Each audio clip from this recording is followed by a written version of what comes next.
I'll just check. It says we are live.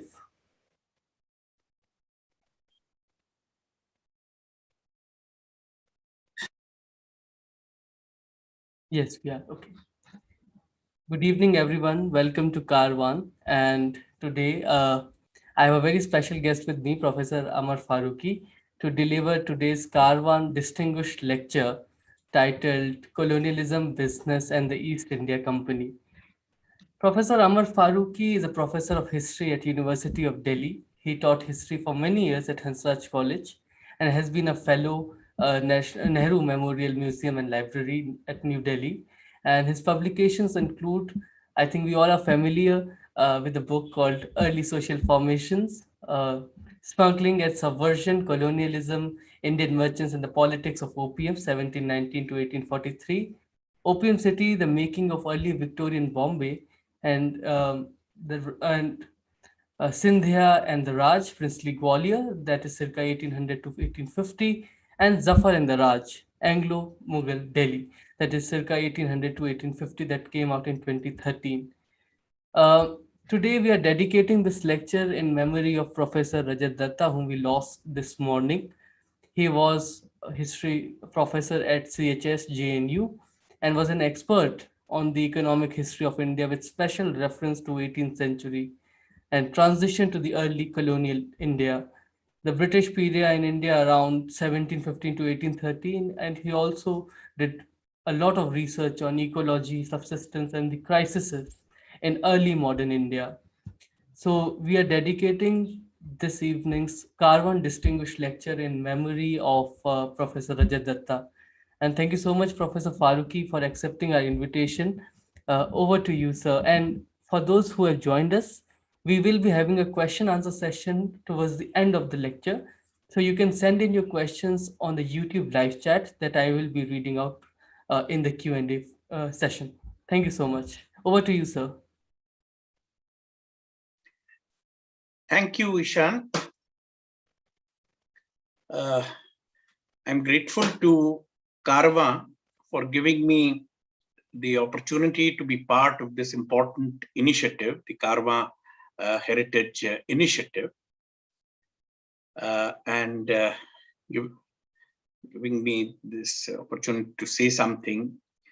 Before I begin, I would like to express my heartfelt condolences on the passing away of a very important scholar, historian, a very fine human being, Professor Rajat Datta, one of the most eminent historians who's worked on particularly the economic history of the 18th century.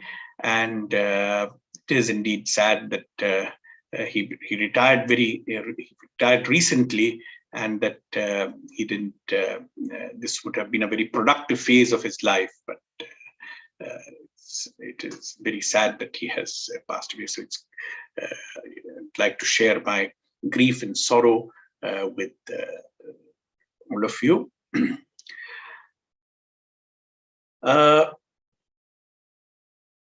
What I will be speaking on today is,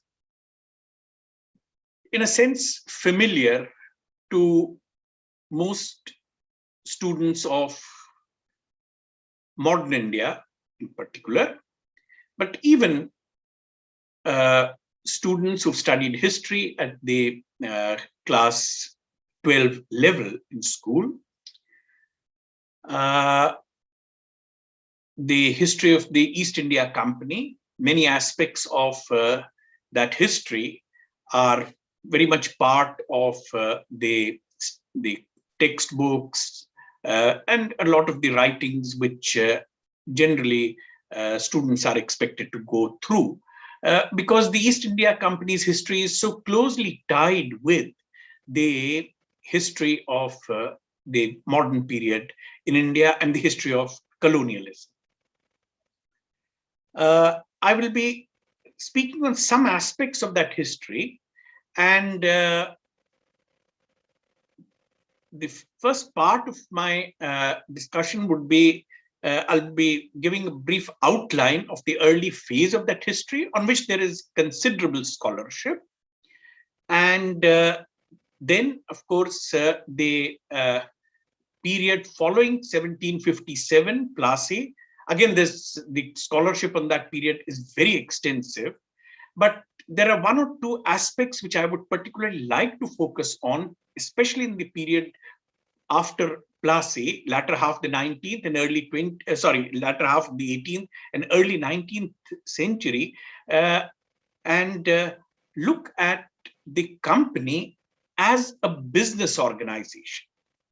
So in the post 1757 period, it is often sort of we lose sight of the fact that the company continued to be a business organization, and that had implications for the way in which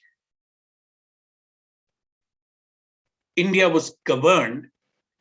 The company's territories in India were governed.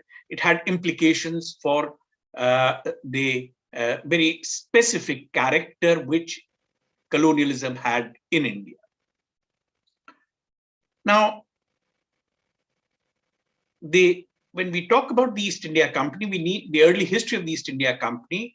We need to go back to the late 15th, early 16th century, when the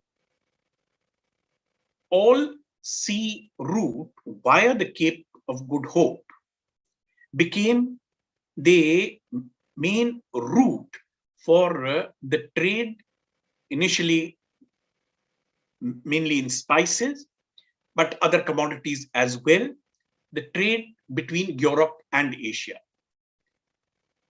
So, as is well known, 1498, Vasco da Gama's fleet of ships arrived on the coast, on the Malabar coast, and then the return journey back to Lisbon, which demonstrated that this was a viable route. Usually, again in standard textbook, referred to as the discovery of a new route, but what actually Vasco da Gama's journey did was to show the viability of this new route via the Cape of Good Hope. Now, that resulted in significant changes in the trade between Europe and Asia, and we will not be going into the sort of details of this, except to point out that the Portuguese soon managed to establish a monopoly over this route between the Indian Ocean, Southeast Asia, and Europe via the Cape of Good Hope. This is a story of large-scale violence which the Portuguese brought to the Indian Ocean, to Asian waters, and the ability of the Portuguese to establish some control over trading networks in the Indian Ocean in a way where the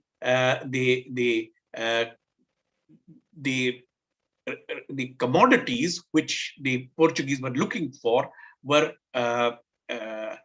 they were able to procure at low prices, or sometimes through sheer loot and plunder. The Portuguese established a series of fortified settlements along the west coast of India, Cochin, Goa, Daman, Diu, then Hormuz in the Persian Gulf, Malacca near Singapore, in the entrance to the South China Sea. And it is through these fortified settlements that the Portuguese were able to regulate the trade in the Indian Ocean in a way which would enable them to corner the supplies that they required for the European market, supplies mainly of spices. So the spices that they were looking for were, of course, pepper, which was produced in South Asia, which was produced in Southeast Asia. Apart from that, apart from that, spices like cloves, nutmeg, mace, and cinnamon. Cloves, long, nutmeg, and mace, Jaipal, Javitri. These were spices which were uh, uh, produced almost exclusively in some of the islands of the Indonesian archipelago. So cloves mainly produced in the Moluccas, or what were known as the Spice Islands in those days, and nutmeg being produced almost at that time exclusively in a small group of a tiny group of islands known as the Banda Islands in the Indonesian archipelago, lying a little west, a little east of Moluccas. So the Portuguese managed to establish themselves in these in Southeast Asia, also in South Asia, Malabar, Cochin, and of course along the west coast of India, and was able to procure large quantities of these spices for the European market. I will not be getting into other aspects of their the ways in which they exercise control over Asian shipping, and we'll move on to the next phase, which was the phase of the dominance of the Dutch East India Company. So the 16th century is a period in which the Portuguese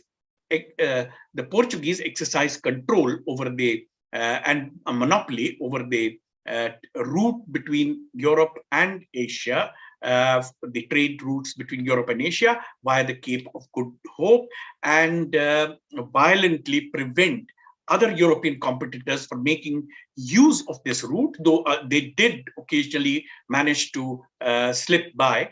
But the 16th is the entire 16th century is a period of Portuguese dominance over this trade. By the 17th century, things began to change. And one major change was the emergence of the Dutch East India Company based in Amsterdam, a new kind of company, a joint stock company based on principles of a modern, organizing a modern corporation with shareholders, their liability being limited to the amount of their shares, and the ability also to mobilize finance and credit on a fairly large scale to finance the operations, which required, in fact, large outlays of money. So whereas the Portuguese enterprise had been a crown monopoly, in the case of the Dutch trade, it was the Dutch East India Company as a joint stock company which handled this trade. And it had greater ability to mobilize finance and credit, and that gave it greater advantages, because please remember that this was a long distance trade and returns came in, the risks were enormous and the returns came in after 2 or 3 years. The journey itself, the outward journey itself up from Amsterdam to Indonesia, Southeast and other parts of Southeast Asia, itself was something that would take, the return journey would be sometimes 1.5 to 2 years. And then, of course, the procurement of supplies, the sale of these commodities, all this would be sometimes spread over 2.5 to 3 years. So obviously, this was a kind of long-term investment, and also very risky, because ships could get lost, cargoes could sink, and other kinds of problems, which meant that it was necessary to have access to large amounts of finance and credit. And the kind of business organization which was pioneered by the Dutch East India Company, or VOC, as which are the initials for its It's abbreviations. It's abbreviation. So this was it pioneered this new form of a corporation and a business organization, and it was successful in equipping large ships. But that also meant that it was able to, its fleets were larger, and it was better equipped with weapons. So that gave it an edge over the other competitors. So the Portuguese were gradually ousted, but not only were the Portuguese ousted from this route. So gradually the Dutch established a monopoly over this route. Of course, the Portuguese did continue to ply along this route, but they played a secondary role by the time you come to the early 17th century. In fact, the first half of the century is a period of violent conflict between the Portuguese and the Dutch East India Company. Eventually, by the beginning of the 17th century, the Dutch were able to establish their monopoly, and their business operated in a way where uh, they were able to acquire much larger supplies at much lower cost. Violence, of course, was an important component, but they also started, the Dutch East India Company also established uh, uh, territorial control on a much larger scale than the Portuguese had done, particularly in the island of Java in Indonesia, the Moluccas, Banda, again accompanied by a great deal of violence. And this, apart from that, of course, they had settlements along the west coast as well as the east coast of India. They were in Surat from 1618 onwards. They were along the Coromandel coast, that's the Tamil Nadu coast, and also in the gradually established settlements in Bengal, in Orissa. So the Dutch had a fairly wide network, a trading network, which they were able to make use of in a much more in a way which the way the kind of business efficiency which they brought to it. But they also brought, and this is important, it's important to keep this in mind, that they also brought to it much violence on a much larger scale. So they were able to exercise their control through the ability to mobilize violence also on a large scale. Now, the Dutch East India Company was formed in 1602.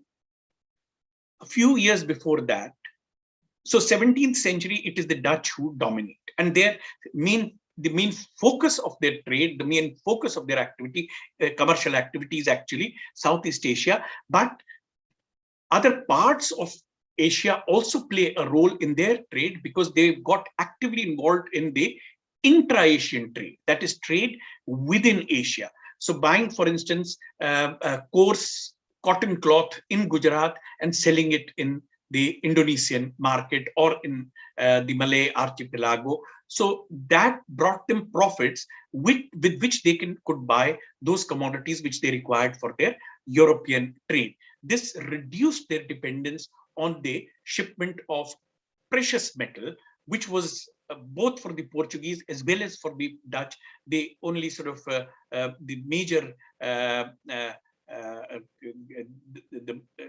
what they could as the main medium of exchange for procuring Asian commodities for sale in Europe, because there weren't many commodities which they could bring from Europe which could be sold in Asian markets. So precious metal was what they had to give in return. So getting involved in this intra-Asian trade was a strategy for reducing their dependence on shipments of bullion or for shipments of precious metal from Europe to Asia.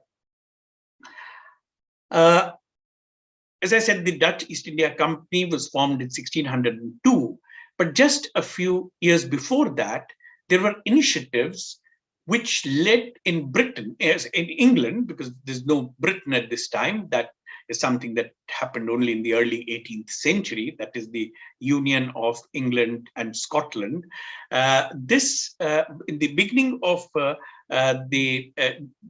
1590s, initiatives, there were attempts being made to in England to form a company for which would then trade in spices, particularly in spices, and make use of the Cape route, uh, and uh, uh, uh, and be able to share in the huge profits which were accruing to the Portuguese at this time. Of course, the Portuguese were dominant. So in 1600, the English East India Company was formed. It was given a charter. This is well known. Queen Elizabeth I, who was the reigning monarch, gave this charter to the Royal Charter, and this Royal Charter gave to the company uh, the monopoly of trade in England between Europe and Asia. I might mention over here that given the Portuguese control over the Cape route, there had been attempts in England during the 16th century to explore other routes as well. In 1527, for instance, a proposal was floated for exploring a northwestern route, which would actually go via the Arctic and then enter uh, and then the Pacific, and make use of that route, thereby bypassing the Cape route. Two attempts to undertake that journey failed.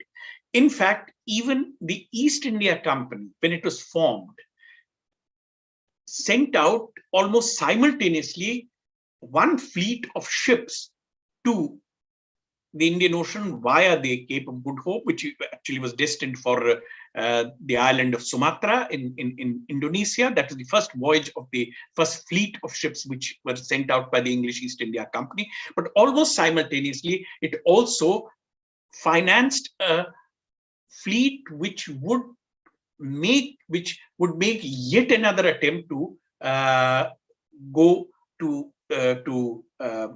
at going via the Arctic, but that again was a failure. So henceforth, the company never it stuck to the Cape route, although this was a route which was at this time a contested route between the Portuguese, and gradually after 1602 between the Portuguese and the Dutch.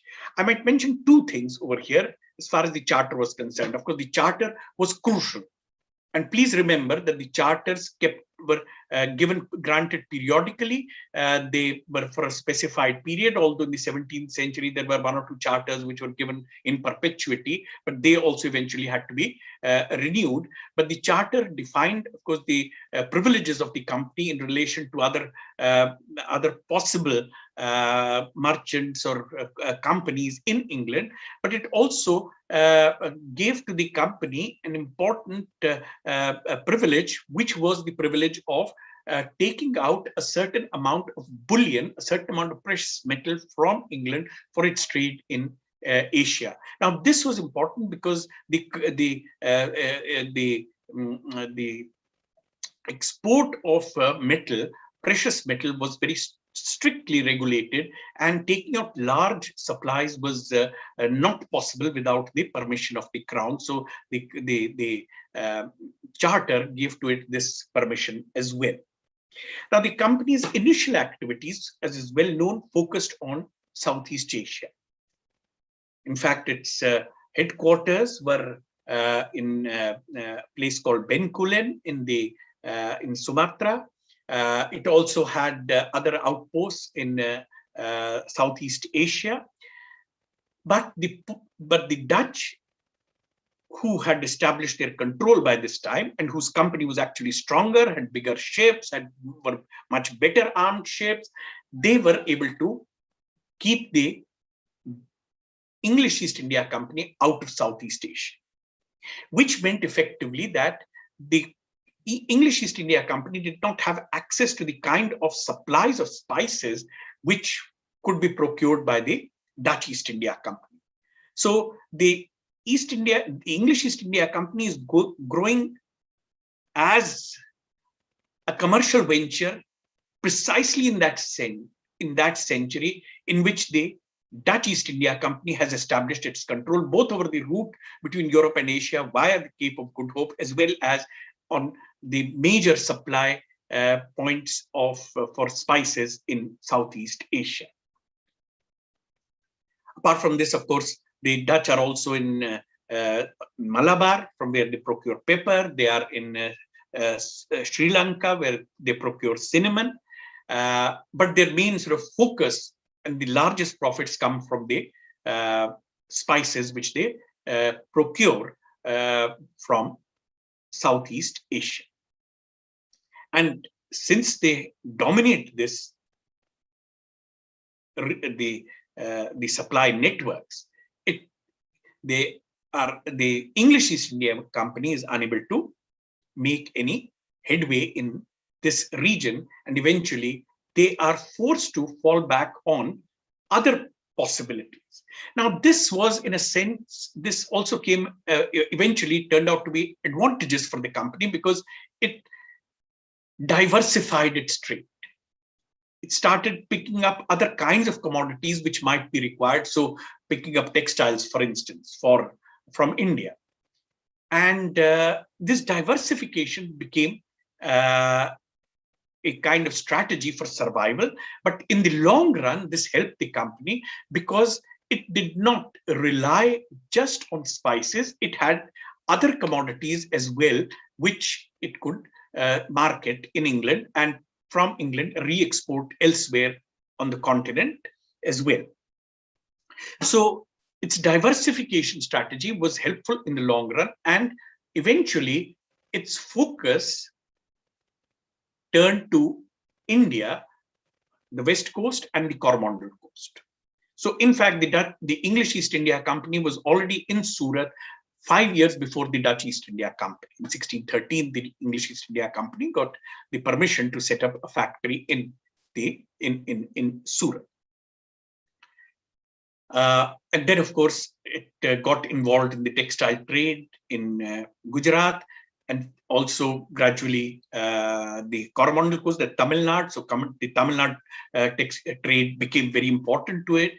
It also gradually established itself in Bengal, initially at Orissa, then at Hooghly in Bengal, and as its commercial activities grew in eastern India, it also had factory in both the Dutch as well as the English East India Company had factories in Patna.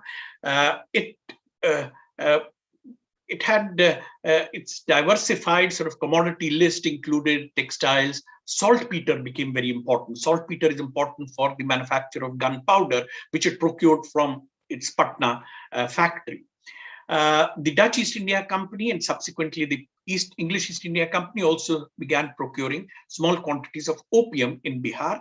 I'll come to that a little later on, but I just want to mention that the Dutch began procuring it for markets in Southeast Asia, and the English East India Company also procured small commodities of opium from this region for its intra-Asian trade in Southeast Asia. Now, the company, the English East India Company, although it was engaged in this sort of conflict with the Dutch East India Company in the latter half of the 17th century as well, nevertheless, with its growing the expansion of its trade, especially in South Asia and in some of the other parts of the Indian Ocean, it was able to survive, make profits, and it continued to grow during the latter half of the 17th century. 17th century, however, it faced problems back home because there were other companies also, there were other traders also, there were other financiers also, which were interested in getting into this lucrative trade, and the English East India Company had a complete monopoly of it. So it had to to face problems at home. And this was a period, as you would know, 17th century is a period of a lot of sort of political turmoil in Britain. They conflict between Parliament and Crown, leading in 1649 to the execution of Charles I. And then for a brief period, England is a republic, Cromwell, and then the restoration of the Stuart dynasty. But then there is 1688, what is known as the Glorious Revolution, when William of Orange becomes the King of England, and this establishes finally the supremacy of Parliament over the Crown. Now, this had implications for the East India Company. This had implications because as Parliament asserted its authority over the Crown, it also questioned the authority of the Crown to give these royal charters to these companies. So by the time you come to the end of the 17th century, Parliament began to play an active role in determining how these charters and privileges would be granted. I will not go into the details of this except to point out to you that in the latter half of the 17th century, against the backdrop of this conflict between Crown and Parliament, and eventually the supremacy of the Parliament being established, there were three companies which were also attempting to get into this trade and question the kind of privileges and monopoly which had been given to the English East India Company, the existing English East India Company. By the end of the century, that's by the 1690s, in fact, one of the companies also, which is usually known as the New Company or the English East India Company, as distinct from the old company, the company we've been talking about, which got its charter in 1600, the New Company was often referred to as the English East India Company, while the old company as the London East India Company, because its main base and the main sort of shareholders were based in London. So this became a serious competitor. And in fact, it actually got permission, it got sanction from Parliament to carry out commercial activities in Asia. But then it was realized that this competition was going to hinder English trade as a whole, and eventually initiatives were undertaken under the sort of aegis of the Parliament, of the English Parliament, to bring about some kind of compromise. And as a result of this compromise, the two companies were amalgamated, and along with this amalgamation, some new shareholders were admitted into the new company. So this became this united company, which came into existence in 1709. This is the company which then continued to, this united company is the company which was the result of the merger of the old company and the new company. This was the company that then continued to get charters right down to the end of company rule in 1858. So by the beginning of the 18th century, then the company's status as a monopoly concern in England is fully established, and it has no longer any challengers in Britain. In the case of India, where it has now shifted its operations, its main operations are in India, its main commercial operations. It, however, has to face competition from another company. So by the end of the 17th century, the Dutch have declined. The English East India Company has got ahead. But along with the English East India Company, there is also now competition from the French. Although the French company started its career much later, that's in the 1660s, yet by the beginning of the 18th century, it emerged as a major player in colonial commercial enterprise in the Indian subcontinent. Precisely at a time when Dutch power had declined and the English had emerged as the main competitors of the French. So the first half of the 18th century is actually dominated by a conflict, very fierce conflict between the English and the French. Now that is the story of that is sort of most standard textbooks would give you all the details, all the confusing details of that.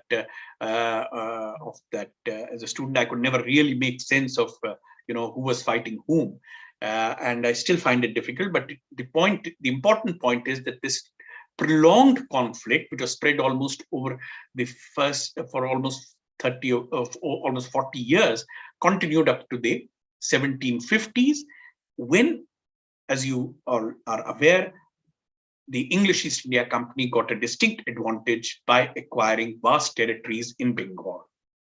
1757. Henceforth, it was difficult for the French East India Company to compete. And by 1760, when the last sort of major military conflict between between the English East India Company and the French East India Company occurred, what is known as the Battle of Vandivash in Tamil Nadu, that resulted in the final end of the possibility of there being a French empire in India. The French retained small outlets, retained small settlements, particularly Pondicherry, Chandranagar in Bengal, Mahe in Malabar, but otherwise the possibilities of a French empire were gone by 1760. So 1757 onwards, it is the English East India Company which emerges as the main European colonial concern, and not only commercial concern, it now has an empire, a vast empire, huge territories, Bihar, Bengal, and a part of Odisha, because most of Odisha till the beginning of the 19th century was under the Marathas.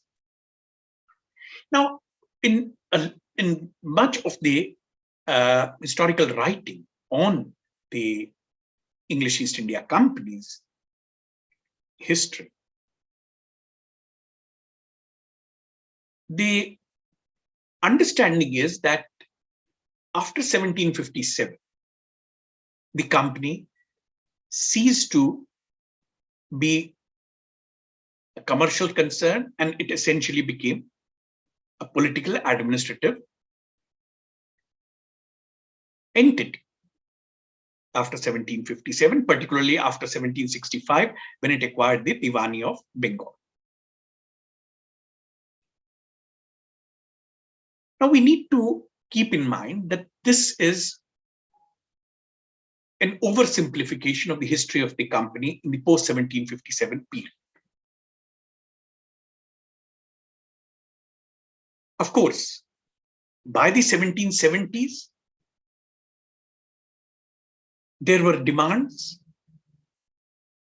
in Britain, political opinion in Britain. It was a very influential section of political opinion in England was demanding that the company's activities in India should be regulated. It should not be allowed to manage these territories entirely on its own without any kind of parliamentary supervision or monitoring. Some of this came against the backdrop of course, reports which are going back of what the loot and plunder that the company's servants had engaged in. Clive and his group, for instance, in Bengal. But there was another concern also, because this coincided with the problems which England began to face with regard to its American colonies. So the argument was that, well, if Parliament does not intervene effectively, then and if it does not regulate the way in which the company is conducting its affairs, it will have, it might be, its position in India might be threatened in the same way as its position is being threatened in the American colonies. So two things were happening. So there was growing criticism, of course, among influential sections of political opinion, people in parliament, outside parliament, opinion makers, that ideologues, journalists, that the company role in India must be investigated.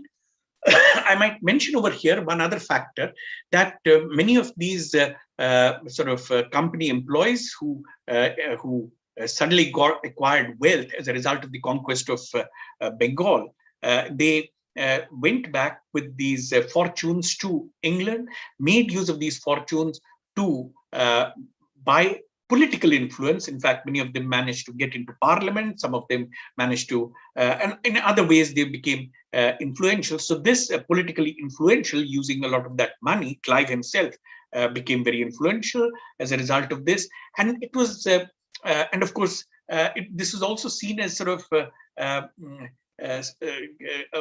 socially also this was a problem. So these are people with new money, showing off this money, and in the countryside building these sort of grand houses, flaunting their wealth. All this was also seen as something which would be a problem for British society. So these company servants who got back to England and were front with their fortunes and showing off their wealth, making use of this wealth also to buy political influence, they came to be, actually there was a term which came to be used for them, which was nabob, obviously derived from nabob, N-A-B-O-B. So these nabobs, they were seen as something undesirable in British society and British politics. And a lot of the concern about them was also related to how they would undermine the British, undermine English political institutions and society. So all this put together, concern about the way in which empire was being managed, concern about the damaging effects of these newly rich company servants, how they would be undermining institutions in Britain, all these concerns, and the way in which the company reports about the company's misdeeds in India, all these put together resulted in growing demands that Parliament must scrutinize the activities of the company and its servants in India. In fact, it began with charges against Robert Clive being formally presented to Parliament in 1772 onwards. In fact, Parliament set up two committees, a select committee and then and also a secret committee to investigate the charges against Clive and Clive's associates and what they had been doing in Bengal. Eventually, of course, Clive was exonerated. Not only was he exonerated, he was praised for what he had done, but this investigation itself produced a huge amount of documentation, which remains important for historians. And this was also to be then used for subsequent investigations into the activities of the company and its servants in India, particularly Warren Hastings. Now, before I come to Warren Hastings, I would like to point out that against the backdrop of this the investigation into what Clive was doing, but also what was happening in the American colonies, you have the initial attempts to monitor on behalf of Parliament the activities of the company. So this resulted in the Regulating Act of 1773, which created a council which had provisions which standard textbooks will quickly tell you. The governor of Bengal became Governor General, had a council of 4, and some of these other provisions relating to how the company was to govern. It named the first 4 councillors. It also named Warren Hastings as the act itself has that name. It's slightly unusual as the person who would be the first Governor General, giving them a term of 5 years. All these provisions are there. But what is important is that this is the first piece of legislation through which Parliament asserted its right to monitor the functioning of the East India Company and the way it was governing its Indian territories. But Parliament didn't create any formal mechanism for this purpose. That is something that happened with the next important piece of legislation, which is 1784, Regulating Act of 1874, Pitt's India Act of 1784, which established a machinery, which established a mechanism for monitoring on a regular basis the way in which the company administered its territories in India. This was what came to be known as the Board of Control, which was headed by a fairly high-ranking minister of the cabinet, usually a cabinet minister. Of course, by the first half of this 19th century, it was always a cabinet minister. So this became the mechanism. So this was the way in which Parliament, through cabinet, really, strictly speaking, would be then monitoring the way the East India Company administered its empire. I'll come back to this in a moment, but before that, let me just point out to you that 1784 is precisely the time when England lost its colonies. 1783, in fact, the Battle of Yorktown, in which the British forces that were defeated. So, this was the time when there was also major political crisis at this time, which I don't have time to go into. And this led to, concerns and great anxiety about, what's going to happen to the empire in India. At the same time, just around this time, the inquiry was also launched. Formal impeachment proceedings were initiated against Warren Hastings, which eventually went on right up to 1795, by which time, of course, Warren Hastings' term was over and he had got back. But this prolonged impeachment proceedings, the end of which, again, Hastings was exonerated. Nevertheless, these long proceedings in Parliament, which were sort of high-profile proceedings, with Edmund Burke taking the lead in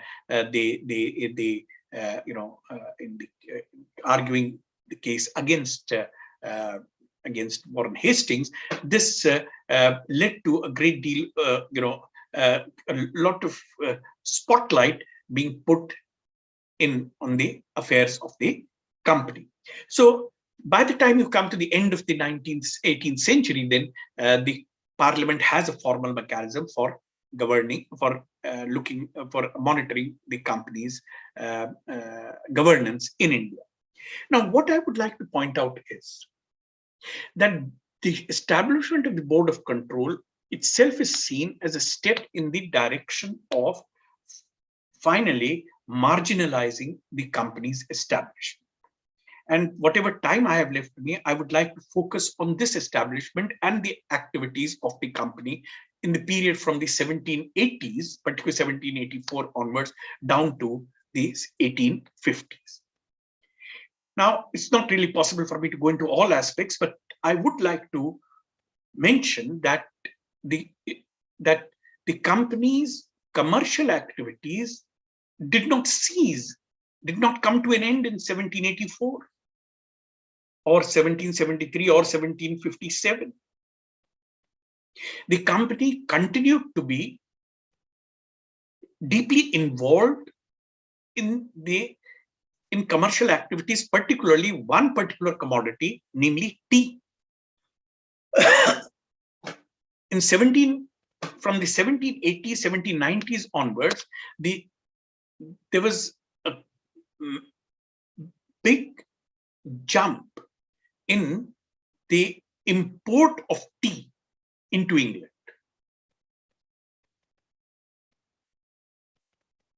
In fact, this is the period when tea consumption, this newly acquired taste, is growing, demand for tea is growing, and tea by the beginning of the 19th century becomes a beverage which is uh, consumed by the working class, for which there is a large demand. It's an article of mass consumption. 20s and 30s, there's a massive expansion which takes place. Tea not by itself, but also tea along with sugar. So sugar giving sort of quick, empty calories to a worker in a factory. Tea and sugar again brought in from the West Indies, British colonies in the Caribbean, which used slave labor, again the Atlantic slave trade. So there are connections between all these commodities, tea, sugar, and slaves, which we must keep in mind. But from the point of view of the company, what was important is that by the beginning of the 1780s, 1790s, tea imports, demand for tea in Britain was growing, and this demand was actually the expansion of tea imports was helped by a piece of legislation which was enacted in 1784 itself, what Pitt's Commutation Act. The Commutation Act brought down duties on tea, import duties. There were heavy import duties on tea of over 100%. They were reduced from over 100% to 12%. Now that gave a great impetus to tea imports. Tea at this time is only imported from China. Indian tea production is a slightly later development. So China is the main supplier of tea, and England is supplied with its tea. Its tea is supplied exclusively by the English East India Company. Apart from this, of course, there are some smuggling. There's a smuggling network also, but the main supplier is the English East India Company. So English East India Company procures this tea in China and sells it in England. Now that demand is expanding precisely around the time when the company is emerging essentially as a political administrative entity in India. But we must not forget that the company is also deeply involved in this commercial venture of buying tea in China and selling it in England. And there is an Indian component to that trade as well. Following its acquisition of territories in Eastern India, the company gradually began to procure large quantities of opium in Eastern India for sale in the Chinese market. So the company became a major supplier by the end of the 18th century of Indian opium procured in Eastern India to the Chinese market, which also it tried to open up. Later on, it would use force in a big way to open up, but it was actively involved in promoting smuggling networks in China to smuggle tea. Opium was a prohibited commodity in imperial China, but the East India Company provided the support that was necessary to push this opium into China, into mainland China. So it used its political hold over Eastern India to procure opium in large quantities for sale in China, which was then used to buy tea in China for sale in England. And this control over opium supplies in India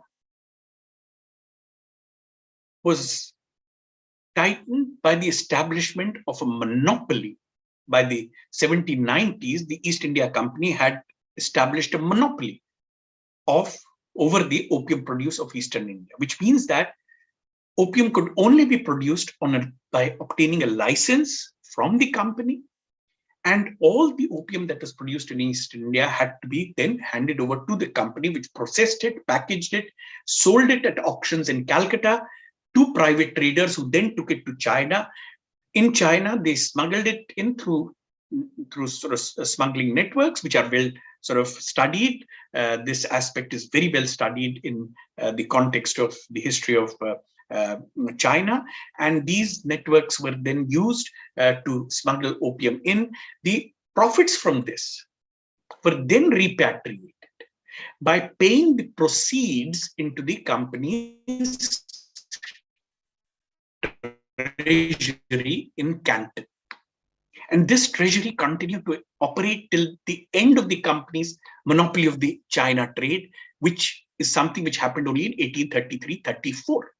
So till that time, the company's treasury in Canton remained the main medium of remitting profits. So these were remitted by depositing profits obtained in China to in the company's treasury.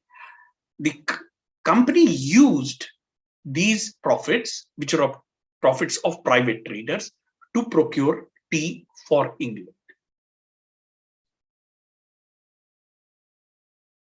And the company itself issued against cash that it received, the monetary value that it received in China, it issued bills of exchange either on Calcutta or on London. So these bills of exchange could then be encashed either in Calcutta or in London. In fact, they almost became a kind of paper currency because they could be bought and sold for being exchanged in Calcutta, in Bombay, and other parts of India, or in London.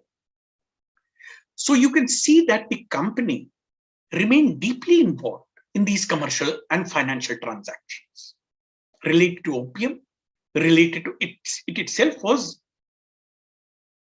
a processor and seller of opium on a large scale.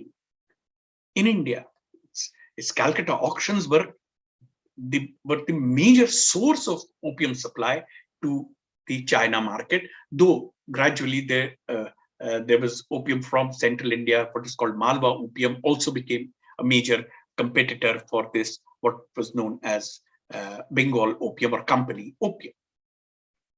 And it remained a major player in the tea market, purchasing tea in China, selling it in Britain. Its ships carried large quantities of tea. Its warehouses in London, there were large warehouses where it stocked its tea. In fact, the 1784 Act itself had laid down certain conditions about how the company was to conduct its tea trade. One of those conditions was that it should always have 1 year's supply of tea available in its warehouses. So the Act actually assumed that this would continue to be an important commercial concern. Finally, since I'm now running out of time, there's one other aspect of the company's functioning, which I think, and towards the end, which I would like to conclude with, which is that the company's court of directors remained the main mechanism for colonial governance in India. Board of Control was essentially a monitoring body. Of course, it had overriding powers. It could override, change any decision of the court of directors, but it did not govern directly. It was the court of directors. And what was the court of directors? And there I would like to emphasize the character of the company as a business organization. Why did the company exist? It existed for its shareholders, to give profits to its to earn profits for its shareholders. So the company structure was, it had a court of proprietors, which were the shareholders, who then elected the court of directors, as happens in any company. The 1773 Act had defined the company's character as a business organization also. It's not just about how it should govern India, but also how its internal organization was also regulated by the 1773 Act. So the number of directors, which was 24, were to be elected. Earlier it was for 1 year, now from 1773 onwards for a 4-year term. They were to be elected by those shareholders who held shares of over £1,000 value. So it excluded, in fact, all the shareholders who were smaller shareholders. In effect, something like 1,200 shareholders. We know that in the latter half of the century, the bulk of the shareholders were sort of traders, financiers, also a large number of women, because this was seen as a very safe investment. So about 1/3 of the shares were actually possessed by women. And these shareholders would then meet every year when the sort of balance sheet and so on would be read out, and the court of directors would be elected. So what is the court of directors? The court of directors is a body that is elected by the shareholders, of course, after 1773, by the bigger shareholders only, but nevertheless by shareholders, and answerable ultimately to the shareholders. Although the 1784 Act did one other thing, that the Court of Proprietors could not override the decisions of the Court of Directors in matters other than commercial matters. So administrative, political matters, they could not override them. But still, the Court of Directors had to often place papers before the Court of Proprietors pertaining to its governance in India. So ultimately, the Court of Directors is answerable to the shareholders. And please remember that the shares, although there were problems towards the end of the 18th century, which I will not go into, but the shares of the company were always in high demand in the London Stock Exchange. And they became even more so by the beginning of the 19th century, especially after 1813, when actually 1793 Charter Act guaranteed a dividend of 10%, of course, out of the revenues of India. And even in 1833, when the company lost its monopoly of the China trade, which was the final monopoly that it had, the only monopoly that it retained till 1833 Charter Act, the dividend was enhanced from 10% to 10.5%. So it was valuable. The share was valuable. That's why it was quoted, it was bought and sold for much above its face value. So this aspect of the company must be kept. And so the Court of Directors remained important. That was important for its day-to-day governance. All decisions had to be sanctioned, had to be authorized by the Court of Directors. That is what resulted in this huge correspondence, which would with every ship, every fleet of ships would arrive from India in England, when the papers would then be handed over to the correspondence department. Incidentally, James Mill became the superintendent of the head examiner, the examiner of the Department of Correspondence, which was the establishment which sorted out all these correspondence arriving from India, and then the replies which were sent out and orders which were sent out to India. So the Court of Directors remained important. Every decision taken by Calcutta had to be communicated and receive sanction from the Court of Directors, which would, of course, consult from time to time the Board of Control. Board of Control could intervene, of course, but the Court of Directors remained important. And I would like to sort of end by pointing out that the Court of Directors retained another very important privilege, which was the privilege of appointing the highest paid servants in the colonial bureaucracy, the covenanted servants. the top level of its civil service. There was the only way in which somebody could get into the service. What these were called covenanted servants. Covenant is from the bond that they had to sign. Covenant, bond, contract. So they had a special bond, or a special contract or covenant which they had to sign, which is what made them covenanted servants, which gave them privileges, which gave them a special status in relation to other employees of the company. But the only way to become a covenanted servant was to get a recommendation from a member of the court of directors. So every year, the court of directors would have a certain quota allotted to each director, from which they would then be recommending names for the covenanted service. And this is a privilege which they continued to enjoy till 1853. The Charter Act of 1853 introduced a system of open competition and put an end to this privilege. What this means is that the company actually had an afterlife. 1858, we know that the company's role in governing the Indian Empire came to an end. But it had an afterlife. It had an afterlife in the form of these covenanted servants. Till 1854, 1855, the first batch of the top bureaucrats were only appointed from 1856 onwards. Till then, the appointment was on the older system of recommendations from the court of directors. And they would be the senior most for the next 25 to 30 years, which was the normal sort of span of service. So at least 25. So at least down to 1870s,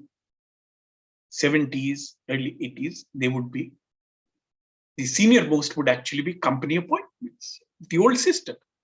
And Bernard Cohn has already studied, there's a very major article by Bernard Cohn, paper by Bernard Cohn, which looks at this pre-53 appointments, and he has pointed out that it's about 50 or 60 families connected to the East India Company, which actually controlled all these appointments.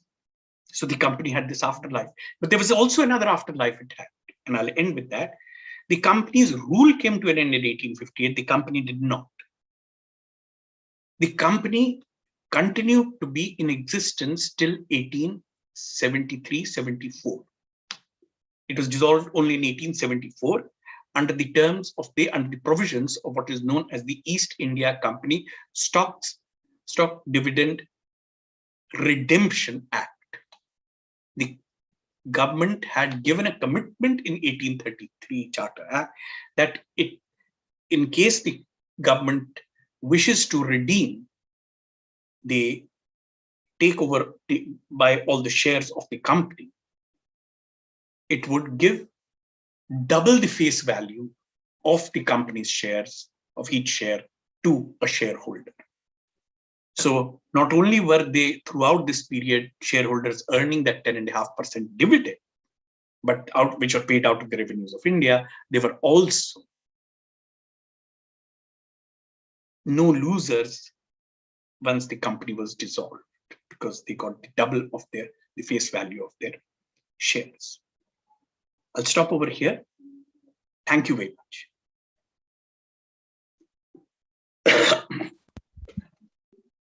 Hello, sir. I hope you can see me and hear me. Thank you so much, sir, for Yes. that wonderful lecture, and in your very natural way, which we all love to always listen to. Thank you so much for keeping it so simple and very detailed. We have some questions for you from our audience. This is by Shakirul Hassan. He says he have two questions. First is it true European companies preferred India over Indochina for trading due to Mughal financial institutions try metallic coinage apart from raw materials? You have to unmute yourself, sir. So should I answer this, or we'll go one by one. Is that okay? I think Yes, sir. We that can might go be one better. by Yeah, yeah, yeah. yeah. So I don't think it was a matter of any specific preference. Rather, of course, those institutions were important once they sort of started establishing themselves over here. I think their main uh, concern was, where do you get the commodities that you require for your markets, whatever markets you are targeting in Europe, where do you get them the cheapest? So it is not therefore surprising that the English East India Company also, when they sent out their first fleet of ships led by Henry Lancaster, captain of the lead ship, he, the, the, the voyage was supposed to take him to Sumatra. So what they did was, actually they picked up, please remember that the Portuguese are already there. But what they're doing is, what the British are doing is, what the English are doing, what the English East India Company is picking up, commodities from different markets in that region. So Sumatra, they went to 2 or 3 places like Aceh, and 1 or 2 other sort of small markets, from where whatever information they had, because this was also about what kind of access they had to information. So it's not as though they were going into the unknown. They are not. This is not a voyage into the unknown. There's already a lot of accumulated knowledge about, where you get commodities, what are the cheapest commodities, where can they be sold.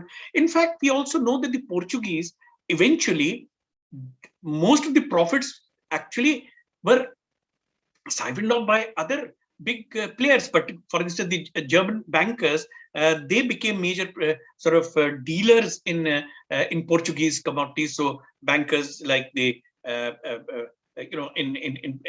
particularly located in Augsburg, they became major sort of intermediaries for the European trade. So so there was a lot of information. Where were these markets? What were the goods available, and what were the goods in demand? So this, of course, we are also, we must also keep in mind that there is no such thing as a static demand. So preferences are changing. A lot of the preferences are also changing, precisely because certain kinds of goods are suddenly becoming available. I mean, tea, I was talking about tea. Tea was a new commodity. But it once this started becoming available, then of course, as the demand grew, people got interested, they got curious. What is this? Ye cheese kya hai? What kind of drink? Nutmeg. Suddenly, it becomes in great demand because it's seen as medicinal, but then it's also start being used for cooking, for culinary purposes. So demands are shifting. Then, textiles, what kind of textiles? So, that also then begins to change, and the companies themselves are playing a role in changing preferences. So I think, it was more to do. Of course, institutions were important, but and all these considerations did come into play when these companies figured out, where they, because again, there's one point I think, since Shakir asked this very sort of useful question, I'll take the opportunity to also say that these had to be well planned voyages, since such a lot of money was tied up in these voyages. Each trip was had to be meticulously planned. And by the time you come to the 16th century, the Portuguese had already provided a great deal of information, because 100 years for this purpose. But I'll end by saying that ultimately, but let us be very clear that for the English East India Company, the initial objective was Southeast Asia. It was not India. In fact, the very fact that there was a very strong empire which had very, you had to, how long it took for the English first sort of so-called embassy to receive an order to be received by the Mughal court. So I think, those things we must keep in mind when we're looking at their objectives. Yeah. Thank you so much, sir. The second question is, did the East India Company ended abruptly with British takeover of Bengal? How do you see Om Prakash's view on Dutch trade in India after 1740s? So, uh, the of course the English East India Company continued, as I've tried to suggest, that it continued to be important, both even as a trading concern. Its trading activities didn't completely cease for several decades. And if we don't overlook, as has often been done, their involvement in opium, in particular in India, because it was paid out of its revenues, therefore, and it was a monopoly. Therefore, there is a tendency to overlook the fact that it was also a commercial venture. It was closely tied to its tea trade in China, which continued till 1834. But as far as the Dutch are concerned, they continue to be active. As Om Prakash himself has shown, after the 1740s, 1750s. In fact, Professor Om Prakash has a very important paper in which he looks also at the uh, early competition between the English East India Company and the Dutch East India Company for supplies of opium in Bengal. But once, after 1757, the English East India Company did not have, the Dutch East India Company was ousted from Bengal. So it actually had to rely on the company for its supplies. So those commodity, the English East India Company continued to allow other European companies to function, but never at the cost of their own ventures. So things which they were not interested in, or of which they could not corner the entire share, they would then allow these other companies, including the French company, to operate. Also, as Professor Rompas has shown, actually the Dutch East India Company remained in business till 1795. Hmm. So it's not as though it ended, although it had problems from the 1780s, which were irreversible, but it still remained it remained involved in its Southeast Asian ventures, and also in the trade between India and Southeast Asia. Yes. Uh, Arpit Shah asks, was there any East India Company shareholder who was from Indian origin, or were they allowed to own shares at all? There were no Indian shareholders. I mean, I don't think research has produced any uh, evidence to show that there were any Indian shareholders. Uh, but one supposes that the period that we are talking about, this Indians would not really be part of this group, which would be buying and selling these, because again, these are very tight knit groups, which control most of these shares. And the study of Hugh Bowen, which is a very important study, which looks at the business of empire. Bowen, Bowen. It's a very important study because it actually looks at the company as a business concern in the latter half of the 18th and the early 19th century. The study goes up to 33, 34, which actually has gone into a lot of these details about who the shareholders were, because it's his study which tells us, that there were almost 1/3 of the shareholders were women. He also looks at, their, where they resided. So he looks at, they were most of them actually resided in and around London. So it was really the London, what he called the London gentlemanly capitalism.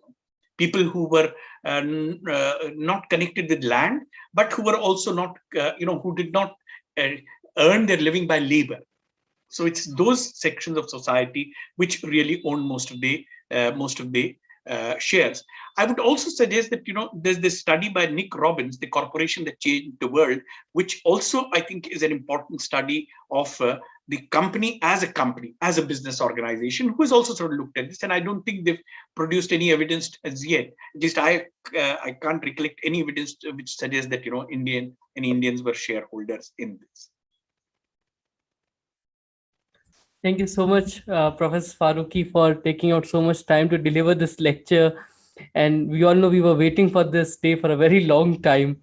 and we finally got the opportunity to host you to deliver the Car 1 Distinguished Lecture for the month of October. And it was truly an honor, sir, being sharing screen with you. And I think people are commenting that they were very impressed. Shakir Hassan says, "Thank you, sir." There's one more question, if you want to take it. Yeah, sure, sure. This is again by Arpisha. Were this new financial banking and company system challenged or understood by the Indian lenders or traders or the Hundi system? See, the point is that the Indian uh, practices of high finance, credit were extremely sophisticated and well developed. That's, there have been a large number of studies which have shown us this.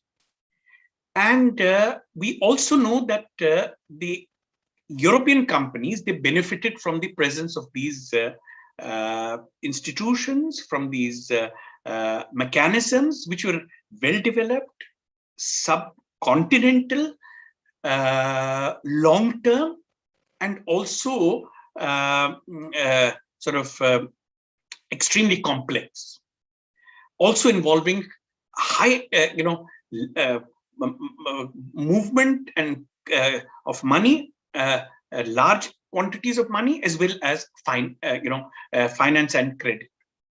So these companies, they did make use of these very extensively. I mean, we know that the English East India Company could not have functioned in the late 18th, early 19th century if it did not have access to these, large loans from Indian bankers, and also, ready money, large quantities of ready money, which is needed for it wars. It's extremely expensive wars. So, but what, and these practices, one could also argue, provided an important input for the growth and evolution of modern banking and finance and credit. So it's not as though they don't have a role in this, and that it's entirely sort of European mechanisms which are being used, but they are provided because these are the practices which flourish as these companies start moving in. What these companies eventually did, East India Company, French East India Company, Dutch East India Company, was to undermine these. So ultimately, what happened was that these got undermined. And with the acquisition of political control by the English East India Company, and in the areas of operation of the French East India Company, eventually Indian money lenders and bankers and so on, they were ousted because they could not stay on in this hostile environment. They couldn't compete in this hostile environment. Yes, thank you so much, sir. And thank you for being here. Uh, a request to all those who are watching us, if you liked the lecture, do share your feedbacks in the comment section and do write to us at car1heritage@gmail.com. You can also consider subscribing. It's a red button just below this video that you can press on to subscribe so that you'll get all the notifications when we'll go live with our future events. We are going to have some interesting sessions in November. We are hosting Shafi Kidwai in conversation with Rana Safi on Sir Syed Ahmad Khan. We are also having on 9th November uh, Shiv Shankar Menon, former National Security Advisor, to speak about Asian geopolitics in India, past and present, and many more lectures that you might find interesting. So do consider subscribing. And as we said, this lecture was dedicated to Professor Rajat Datta, and I'll share a PowerPoint that we made in remembrance of Professor Datta. It's in memoriam Professor Rajat Datta. I'll read that out. Professor Rajat Datta was a professor of history at Center for Historical Studies at Jawaharlal Nehru University. The main areas of his research, publication, and teachings were Economic History of Early Modern India, the 18th Century in Indian History, Comparative Trajectories of Early Modern Economic Development in an Asian Perspective, and the Nature of Globalization in the Early Modern World, with special reference to India in the world economy. He was a great scholar, a fighter, a courageous teacher, and a very caring teacher who fought for the welfare of students throughout his academic life. He was a doyen of medieval economic history of India, and he inspired several researchers in India and abroad, and also many students across disciplines. So we salute Professor Datta, and I think he will be sorely missed forever in academia and in lives of his students and all those who were associated with Professor Datta and CHSJNU. So we end by remembering Professor Datta. This lecture, Carvan Special Distinguished Lecture, delivered today by Professor Amar Farooqui, sir, on business, colonialism, and the East India Company. Thank you so much, everybody, and we'll meet again.